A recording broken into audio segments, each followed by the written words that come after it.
kami datang hari ini untuk buat sedikit sumbangan untuk buat ziarah kasih lah, ziarah kasih Ramadan kepada Cik Som, Cik Som Yusof, Mek Som Yusof kan, sama dengan ayah saya tu, Yusof tu. Okey, jadi saya datang sini bersama-sama dengan pegawai MAINS dan juga JKM. Jadi itulah kita punya tujuannya datang ni untuk kita bagi sedikit sumbangan lah daripada pejabat daerah. MAINS pun ada sedikit sumbangan juga. Okey, untuk orang kata apa, tampung-tampung perbelanjaan raya nanti. Okay. Jadi lupalah saya nak ucap terima kasih juga pada ketua kampung kita, Tok Abdan, bersama dengan JPKK Kampung Khairah.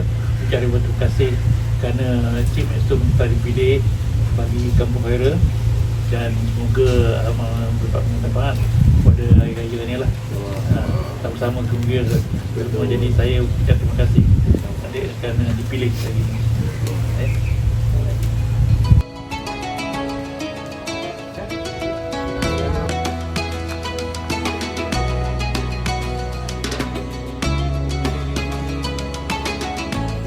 Terima kasih kerana sudi hadir dan membantu untuk kampung.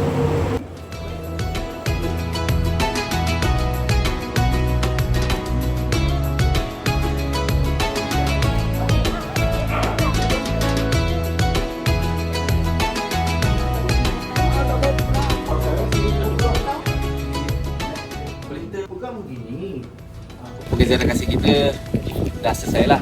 5 buah rumah ni, terima kasih banyak. Ada JKM juga MAINS.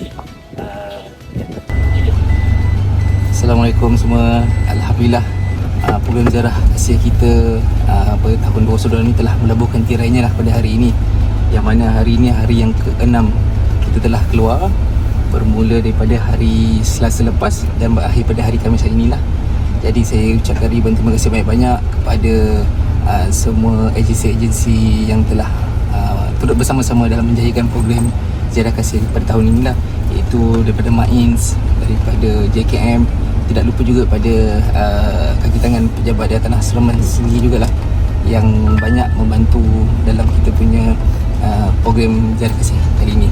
Jadi insya-Allah kita ada umur rezeki, ada panjang umur, murah rezeki, kita jumpa program yang akan datang pada tahun depan. Terima kasih. Assalamualaikum.